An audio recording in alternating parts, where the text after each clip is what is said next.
Fresh out of college, I took a teaching job in a small town in central Wisconsin. In my sophomore creative writing class, I assigned a flash fiction exercise around Halloween. We studied urban legends and folklore, and it was the students' turn to construct stories of their own. Assignment length, 100 to 1,000 words. Directions: scare me. The submission quality was as expected. These were sophomores after all. But one story stood out halfway through my stack of papers. A piece by a quiet student named Jake. His first-person flash fiction story seemed so real, like it was dipped into reality, a little too closely, almost like he wasn't making it up, but had been retelling something that had happened to him. I put it aside, impressed. Kate's submission was the last paper in the stack. I remember the reading experience vividly, the beads of sweat accumulating around my temples, the clickety-click of the red pen in my hand, and a weird feeling of dread in the pit of my stomach. I placed it on top of Jake's story and thought, what the hell am I going to do?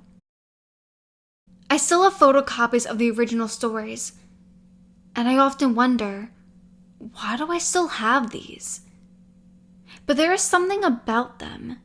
They are so interconnected, and there is something so raw and beautiful about them. I have a strong affinity for interesting student writing, and it'd be a shame to let the flames of these stories be extinguished. I'll share the students' pieces and the subsequent events that transpired right here, as I do enjoy a good story. Here's Jake's flash fiction. My parents put Grandma Rosie in a home when she started to lose her grasp on reality, they said. I still found it cruel, but she seemed content. Content enough, I guess. I remember visiting her. She had an old wooden rocking chair that faced the window. Outside was nothing but flat fields of green. The green would eventually fade, and when it snowed, it was carpets of white for miles and miles. I'm not sure which season Grandma Rosie liked the most. She didn't do a lot of talking. She mainly listened to her radio, and always on one station, 89.1. But 89.1 never had a signal. It was always static. Grandma Rosie listened to this static all day, seemingly waiting out her life. No one could reach her. I visited one day to drop off a box of chocolates.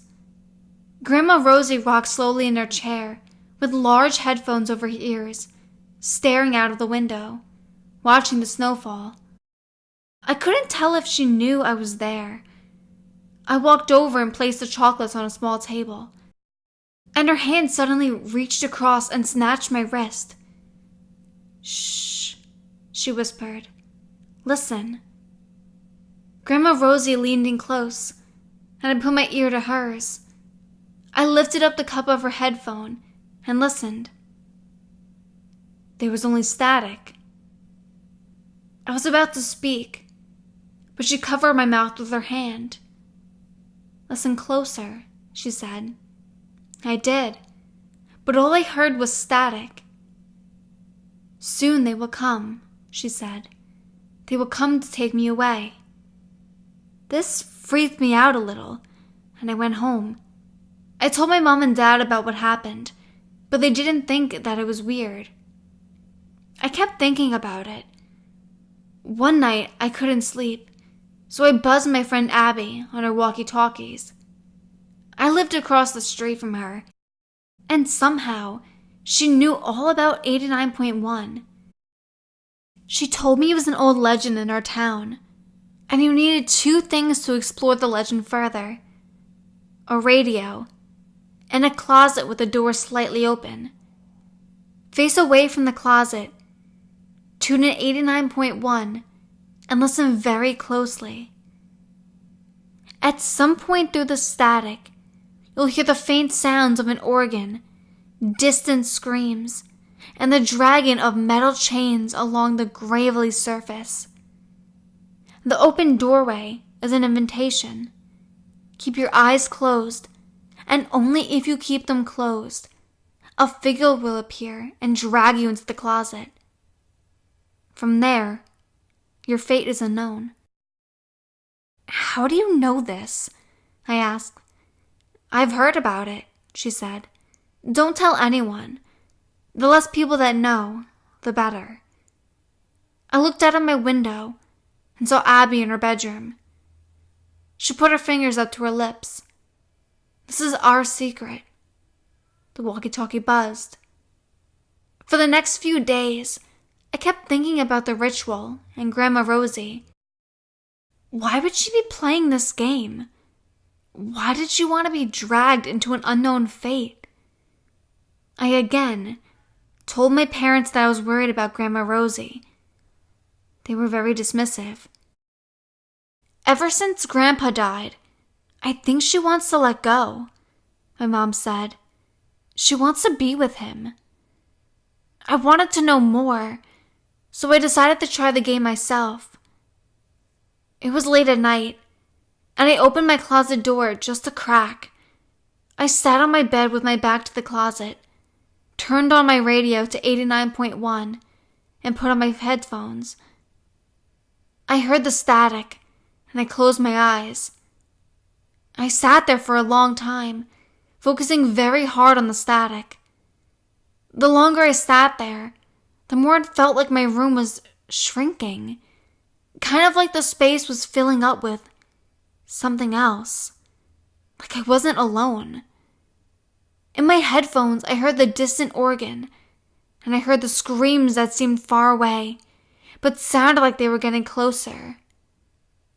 The screeching of the metal began, and then I heard a voice. Open your eyes! I jumped from my bed, very startled.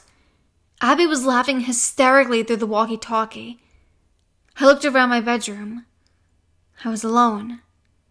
I looked out of the window and saw Abby, smiling and giggling.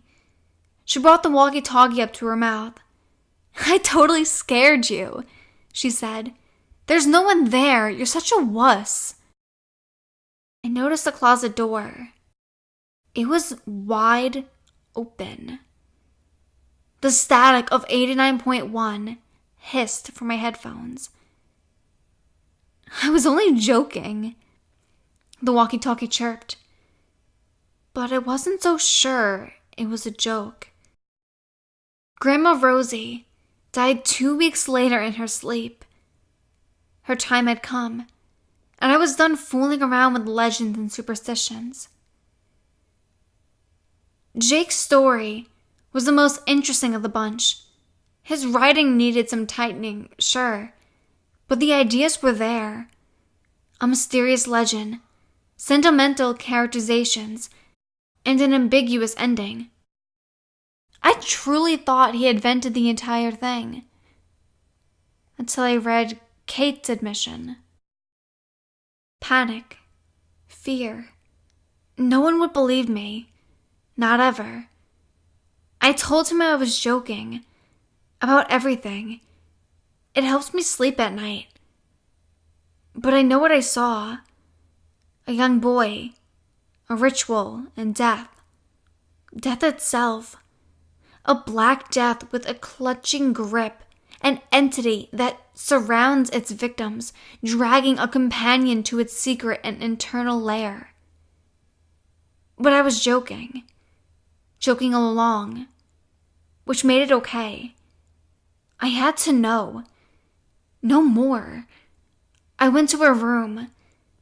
It felt recently vacated, like the plug had just been pulled from a sink. Headphones on the floor. Static.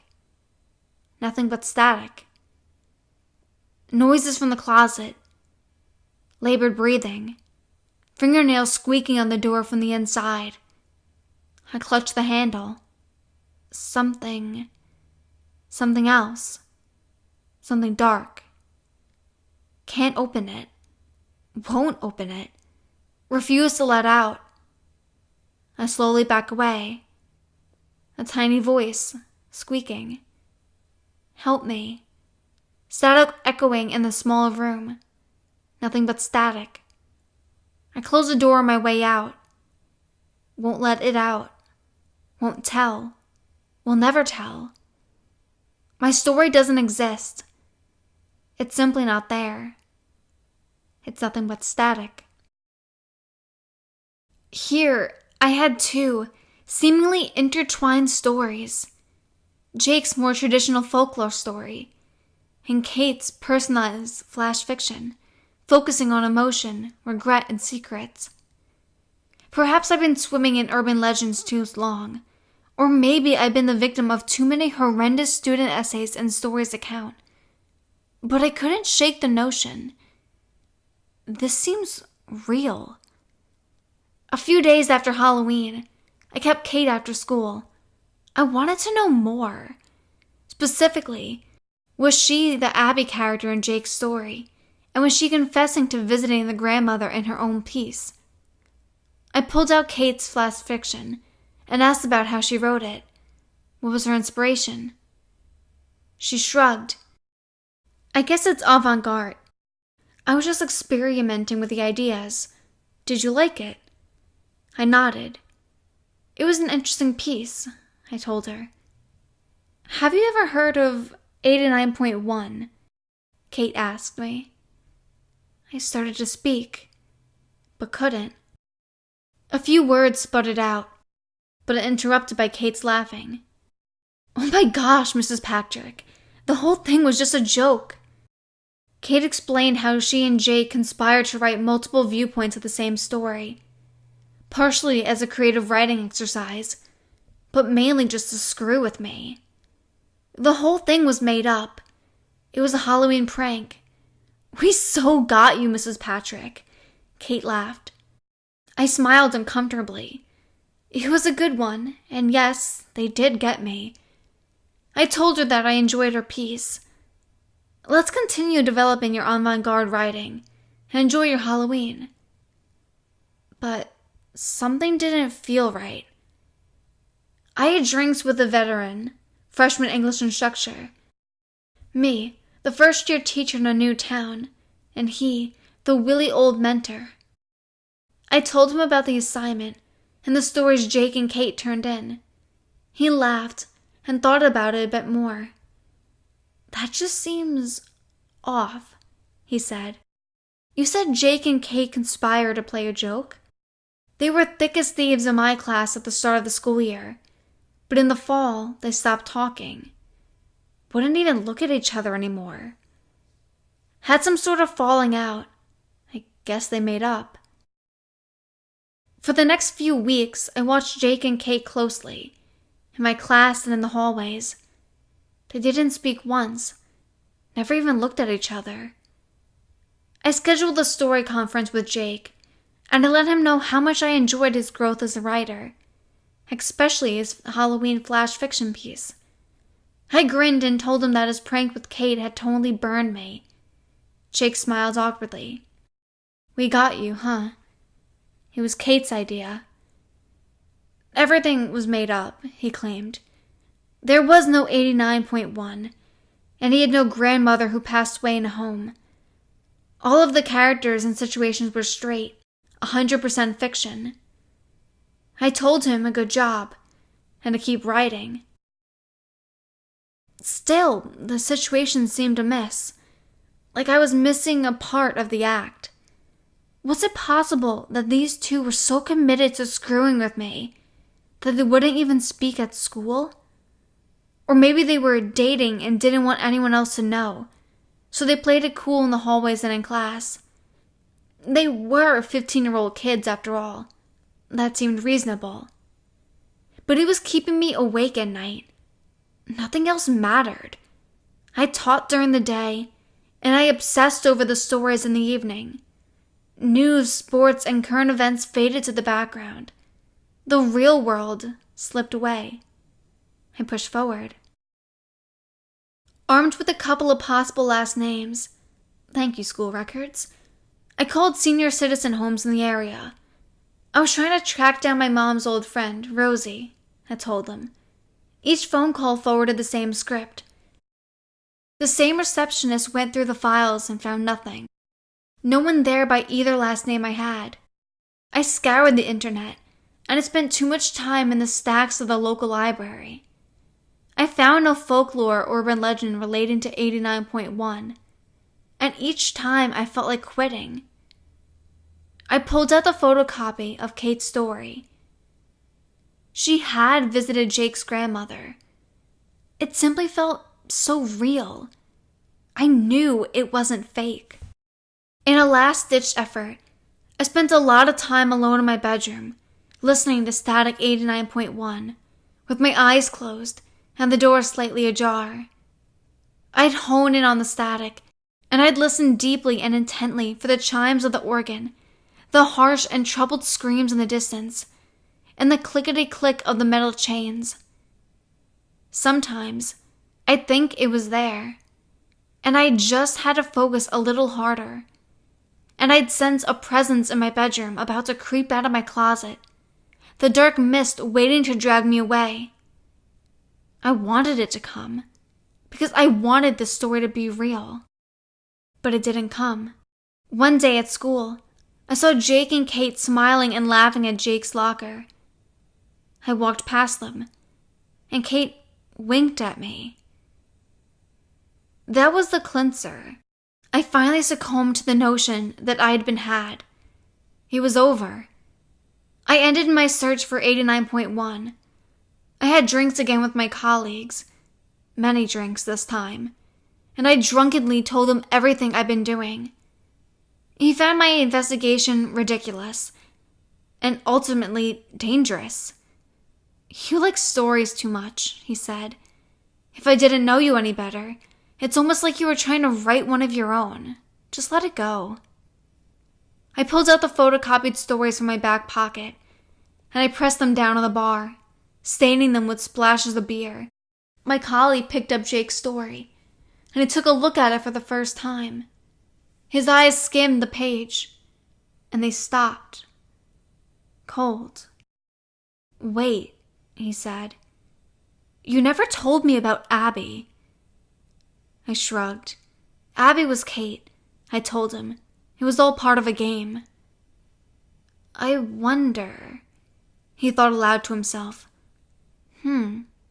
He laid it out for me. A year ago, about 10 months before I moved into town, an 8th grader named Abby had gone missing, seemingly vanished into thin air. One minute she was alone in her room, and the next minute she was gone. Some suspected that she ran away, but there were no clues, no evidence of foul play, no suspicious or shady family members or neighbors. She was simply gone. I read Kate's piece again. My heart sank. The whole time I assumed it was about her visiting the grandmother. But maybe I was wrong. Maybe the squeaks and pleas coming from the closet were coming from Abby. Kate never specified who she was visiting or where she was. I read the avant-garde flash fiction one more time, honing in on every word just to be sure. And at that moment, everything changed. I spoke with the school administration. They contacted the authorities, and the police had conversations with Kate and Jake. It went nowhere. It didn't matter that Abby had lived across the street from Jake. It didn't matter that we had words on paper.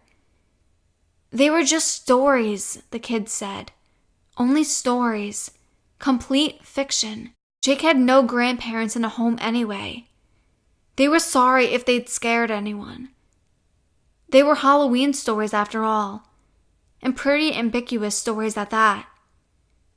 Jake even tearfully apologized for naming a fictional character after a missing girl. It hadn't crossed his mind. And I was now the monster for dragging 2 innocent kids into this mess. The staff ostracized me, and the town crucified me. I was done. I left the teaching profession soon after that. I walked out of the school holding my small crate of supplies, and Kate smirked at me with a knowing glance through the first-floor window. I hadn't seen her since. I didn't take much with me, but I did take the photocopies of the stories. I pull them out occasionally and relive the past. And sometimes, late at night, I'll get a fire in my belly and a burning desire to travel back to that small Wisconsin town. Maybe Grandma Rosie was a great aunt that Jake's family referred to as Grandma.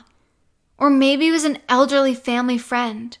Maybe I missed something about the missing girl, about 89.1, about Kate's intentions. Perhaps I can try the ritual a few more times, just to see what happens. Or maybe it's all bullshit. It was 10 years ago, and I'm probably the only one that thinks there's a shred of truth in those stories. I'd be wasting my time, but it still keeps me up at night. The slim chance that it's all true. And oftentimes, the idea of it is something I contemplate more than what really happened to Abby and the grandmother in the story. If it is true, why did the kids write it all down like that? I don't have a good answer. I'll never have one. I suppose that, just like me, they really just enjoy a good story.